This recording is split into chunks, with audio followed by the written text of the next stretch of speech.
Bismillahirrahmanirrahim. Dari Fulanah di Jawa Timur, saya sebutkan inisialnya saja ya. Kalau laki-laki Fulan, perempuan Fulanah. Walaupun di sini sudah tertuliskan, dan saya kira kalau teman-teman terhubung dengan Zoom ini, insya Allah yang bertanya juga akan mengetahui apa yang ditanyakan dan kita bisa jawab bersama.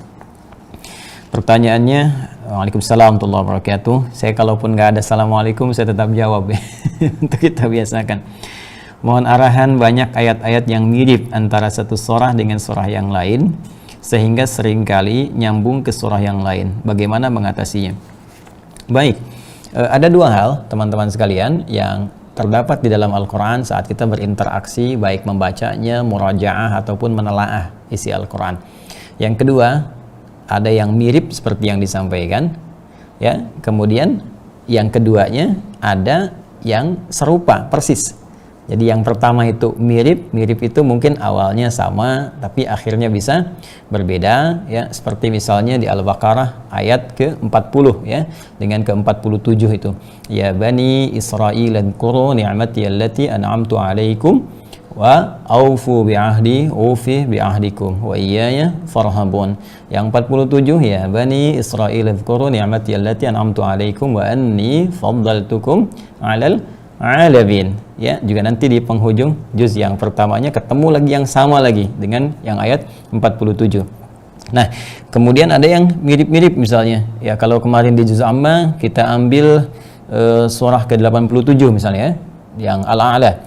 Ya, ayat ke-14-nya, ya qad aflaha man tazakka, dan tazakka wa dzakara isma rabbih fa shalla. Sementara di Quran surah 91 Asy-Syams, ya ayat 9-nya, qad aflaha man zakkaha. Ya, di Sabbihis qad aflaha man tazakka ayat 14. Kemudian di surah 91 Asy-Syams ayat 9-nya, qad aflaha man zakkaha. Nah, saya ingin tegaskan begini. Di Al-Quran itu tidak ada pengulangan. Ingat itu ya. Karena Allah Maha Suci dari sifat mengulang. Kalau mengulang artinya ada yang tidak jelas. Sedangkan firman Allah semuanya jelas. Ya, jadi tidak ada sifat pengulangan dalam Al-Quran. Dalam ilmu tafsir, jika ada kalimat yang kita lihat, kita baca sama dengan sebelumnya, maka itu bukan pengulangan. Tapi di ilmu tafsir disebut dengan taksisan li ma'nan jadid.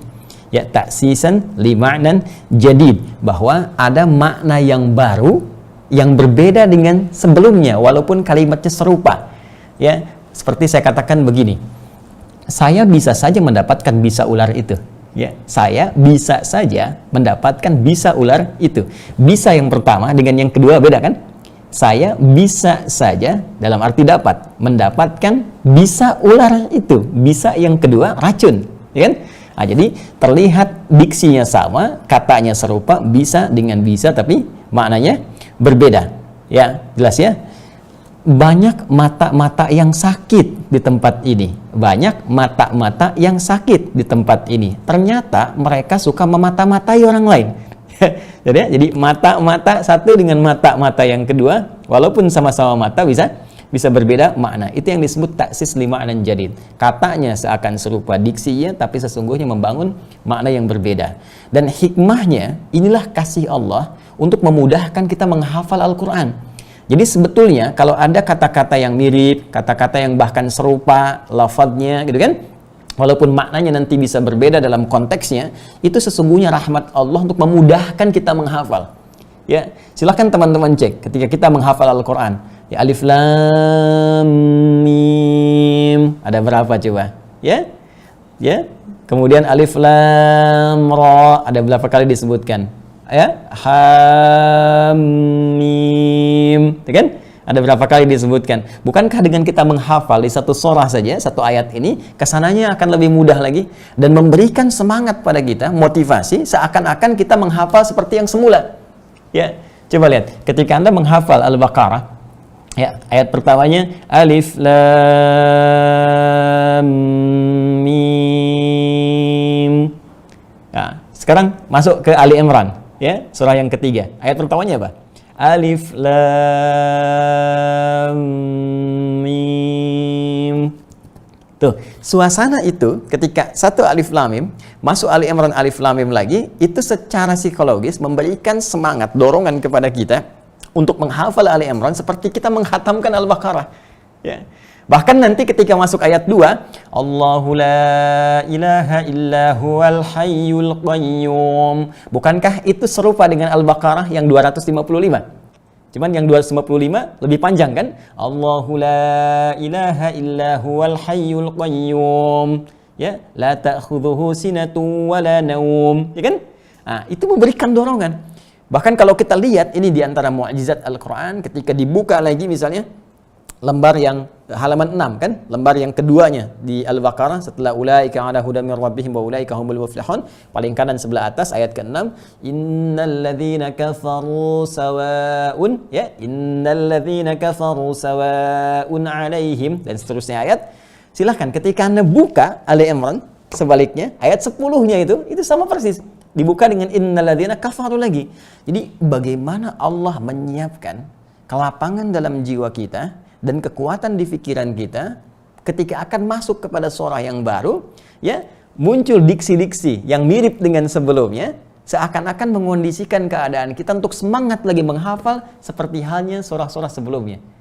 Jadi perasaan kita itu kalau benar-benar kita mencintai Al-Quran dan semangat menghafalnya, itu akan ringan. Karena lafaz itu sudah sebelumnya kita dapatkan. Walaupun secara makna inilah mukjizat Al-Quran, ternyata maknanya berbeda dengan yang sebelumnya. Lafaznya sama sebagai kemurahan Allah, sifat rahmannya kepada kita. Jadi kalau melihat ada ayat-ayat yang mirip atau bahkan serupa dengan sebelumnya, maka pahami itu sebagai rahmat Allah untuk meringankan hafalan kita, bukan untuk memberikan beban. Nanti yang paling banyak di surah ke-55 Ar-Rahman. Fabi ayyi ala'i rabbikuma tukadziban. Ya kan? Itu bukan diulang tuh, ya. Nanti disebut lagi. Yang paling dahsyat, penyebutan ayat berikutnya akan beda maknanya dengan yang sebelumnya. Walaupun secara terjemah bisa sama, tapi nanti bisa berbeda secara makna tafsirnya. Ada taukid, nanti ada tahqiq dan seterusnya. Ya. Nah, jadi persepsi ini yang dibangun. Kalau kita menanamkan pada diri kita bahwa ayat-ayat yang mirip ini, ayat-ayat yang serupa bahkan lafadznya ini sebagai rahmat Allah untuk memudahkan hafalan bagi kita, maka cara menghafal kita akan beda. Ini poinnya. Jadi cara melihatnya nanti bukan sulit. Kalau cara pandang kita sudah mudah dan semangat, maka ayat yang dihadapi pun akan ringan. Ini dulu yang pertama. Tapi kalau cara pandang kita sudah sulit, menanamkan sesuatu, aduh gimana nih, kok nyambung ke sini. Nah, nanti setan mempermainkan tuh. Ketika dipermainkan, merasa sulit dari situ menghambat kepada hafalan yang berikutnya. Ya, jadi memposisikan Al-Quran itu harus disertai dengan cinta kita yang dalam terhadap Al-Quran. Nanti ketika ada perasaan cinta itu yang dalam, energi kita akan terfokus dan semuanya positif. Nanti dari situ Allah akan bimbing kita untuk mendapatkan kemudahan-kemudahan. Jelas ya? Ini bagian yang pertama, cara pandangnya dulu. Kemudian secara teknis. Bagaimana teknisnya? Nah, tetap secara teknis mesti dijelaskan. Jadi, ada cara pandang, mindset kita, kan? Cara pandang, ada mindset kita melihat sesuatu. Kan kita diajarkan dalam Al-Quran, dalam hadis untuk berpositive thinking, kan? Nah, ini fondasi berpikir kita. Jadi orang Islam, orang beriman itu, ya cara pandangnya itu diawali dari sisi positif dulu. Ya, kalau di ilmu hukum itu bahkan dalam hal yang negatif sekalipun ada asas praduga tak bersalah gitu kan.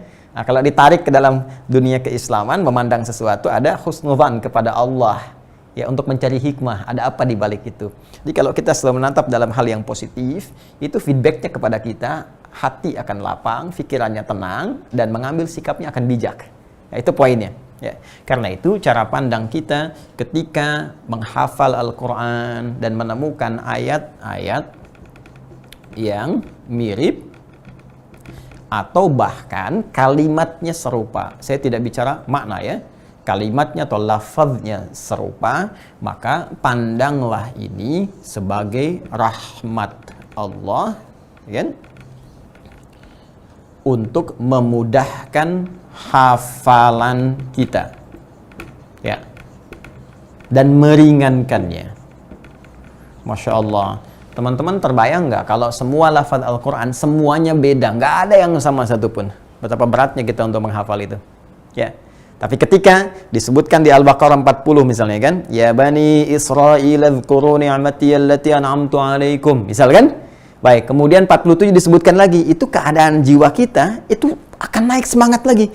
Seperti menghafal 40 sampai 46, begitu masuk ke 47 sama persis ya ingin seperti yang sebelumnya. Jadi itu terdorong, ya. Ayat 34 misalnya, wa idz qulna lil malaikati isjudu li adama fasajadu illa iblis. Masuk ke Al-Kahf ayat 50. Ya, disebut lagi wa idz qulna lil malaikati isjudu li adama fasajadu illa iblis, cuma ujungnya berbeda, gitu kan? Nah, biasanya kalau sudah kita sampai di surat tertentu dan mendapatkan kalimat serupa sebelumnya, itu kalau hafalannya normal dan cara kita pandangan normal, itu nanti adalah desain Allah untuk menguatkan kita supaya semangat lagi dan mengingatkan kepada hafalan kita sebelumnya. Ya, kalau bahasa singkatnya, senang nih, seperti yang sebelumnya. Dulu aja saya bisa, sekarang pasti bisa. Ya. Dan disiapkan kembali sehingga otak kita ringan menerimanya. Jelas ya? Nah, kemudian setelah ini paham, ini posisinya ya. Ya. Setelah mengerti tentang ini, jadi nanti kalau menghafal lagi, dapat yang mirip-mirip atau serupa, langsung ke sini cara berpikirnya. Ya, hilangkan sulit-sulit itu hilang. Makanya dari awal saya tegaskan, sejak saya menyampaikan bahkan dalam pertemuan sesi pertama di Al-Azhar dulu. Ya, kemudian saya tegaskan lagi dalam Zoom kita, dalam setiap kesempatan, menghafal Al-Quran itu, kunci pertamanya, yang langsung ditegaskan oleh Allah di firman-Nya, Quran surah ke-54 itu, Al-Qamar. Ya, ayat 17, ayat 22, ayat 32, ayat 40. Walaqad yassarnal Qur'ana lidzikri fahal mim muddakir. Walaqad, lamnya taukid, qadnya tahqiq. Lam itu untuk menunjukkan kekuatan pada yang ragu. Kalau qad itu untuk menjamin, tahqiq, ya, juga pada orang yang kurang yakin. Kalau keduanya disatukan, itu perintah supaya nggak ragu sama sekali. Ya, apa yang jangan pernah kita ragukan? Yassarna, ringan. Ringan, ya mudah, itu lawan sulit, lawan berat. Jadi kalau mau menghafal Quran, jangan pernah berpikir sulit. Ketika berpikir sedikit saja sulit, maka setan akan memanfaatkan pikiran itu untuk memberikan was-was pada jiwa kita yang paling dalam sehingga berpengaruh pada hafalan berikutnya.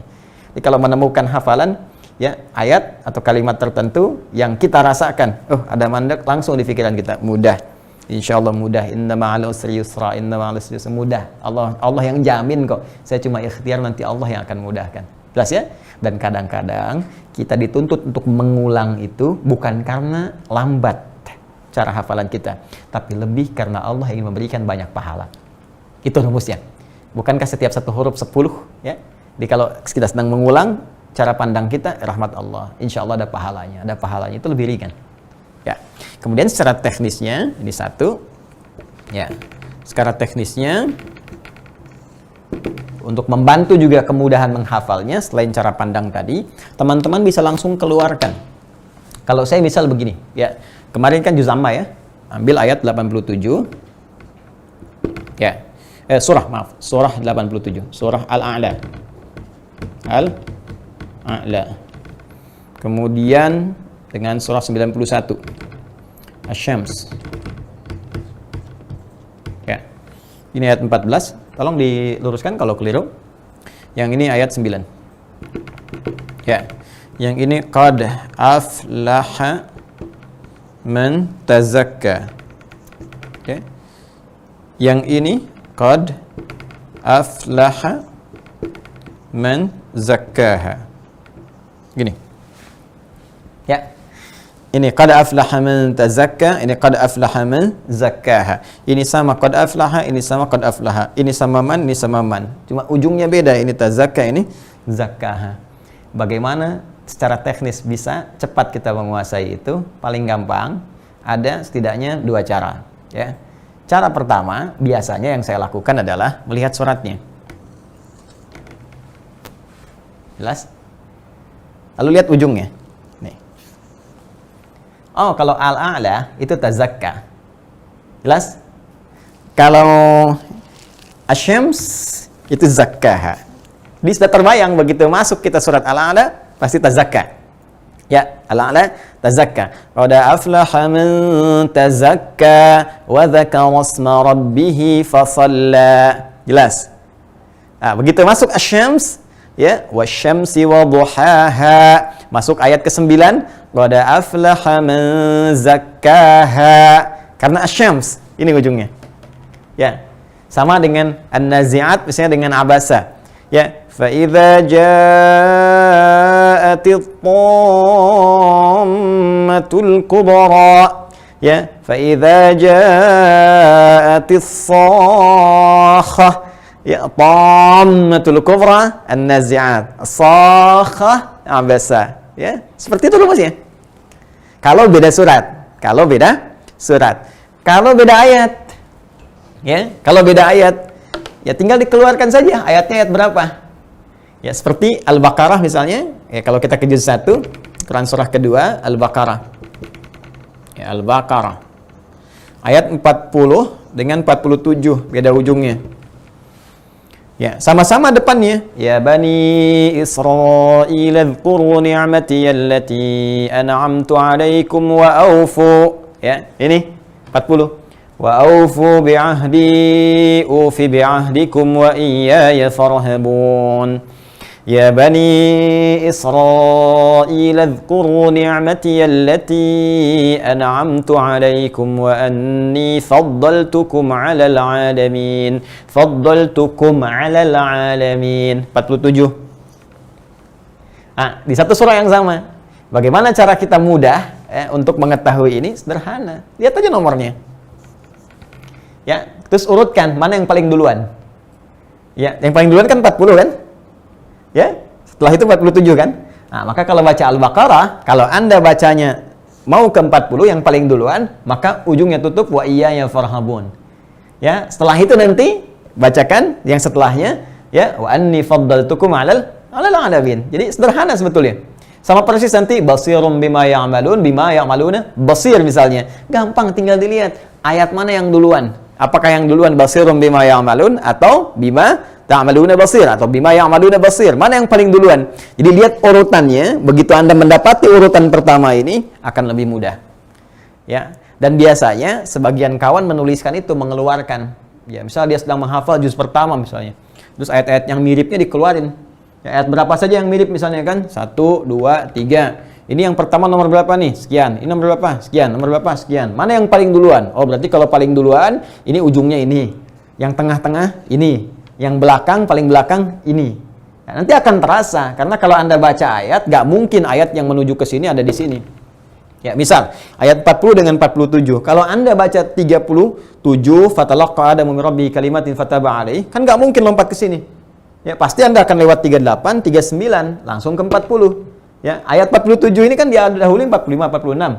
Ya kan? Wasta'inu bis-sabri was-salah wa innaha lakabiratun illa 'alal khashi'in alladzina yadhunnuna annahum mulaqu rabbihim wa annahum ilaihi raji'un. Baru ya Bani lagi kan? Jadi ketika Anda masuk 45, 46, Anda sudah sadar ini pasti yang berikutnya, yang ke-47. Jelas ya? Nah, jadi kalau mau seperti tadi teknisnya, tinggal dilihat kalau suratnya beda. Perhatikan tanda di suratnya, surat apa nih? Kalau Al-A'la berarti tazakka, Asy-Syams berarti zakkaha. Kalau satu surah yang sama, tinggal dikeluarkan nomor berapa saja. 1, 2, 3, 4, nanti tandai. Begitu Anda mengetahui ini, lihat urutan yang pertama. 1 apa, 2 apa, 3 apa. Jelas ya? Wallahu ta'ala a'lam bis-shawab. Bagus pertanyaannya, dan itu banyak ditanyakan. Ya, itu sering ditanyakan. Baik. Mudah-mudahan nanti kalau praktek, insya Allah bisa mengetahui dengan lebih jelas. Ya. Jawaban ini Anda praktekkan. Misal kemarin menghafal juz amma, kan? Kenapa saya dahulukan juz amma? Selain umum, amma itu umum, ya. Bukan hanya disebutkan di ayat pertama, Anda ba'amma yatasaalun, tapi juga juz yang umum diketahui masyarakat. Jadi kalau kita ngalamin, orang-orang umumnya pada sudah sering banyak dengar, sehingga nanti tidak jenuh ketika diimami. Yang kedua, kalau imam lupa pun bisa diingatkan. Itu kan? Kemudian yang ketiga, itu nanti akan jadi fondasi untuk hafalan surah-surah dan juz-juz berikutnya. Ya, karena nanti di situ ada beberapa bagian yang penting, baik di tajwidnya, terus menghafal tadi, membedakan yang mirip-mirip dan sebagainya. Ya, coba cek nanti di juz amma, termasuk nanti ada satu surah yang kalau kita nggak teliti, nggak tepat ya, nggak tenang, itu bisa ketukar-tukar. Seperti al-kafirun misalnya kan, la'abudu ya, kemana-mana misalnya kan bolak-balik di situ-situ ya. Kul makmum bilang kul huwallah padahal kul ya al-kafirun misalnya ya. Nah, itu beberapa bagian yang kita bisa sempurnakan. Wallahu ta'ala a'lam bis-shawab. Tinggal praktek nanti ya. Nanti teman yang bertanya ini, ukhti ini dari Jawa Timur, mohon nanti Ibu UR dikeluarkan ayat-ayat yang merasakan Anda sulit itu tadi dan terapkan seperti saya terangkan.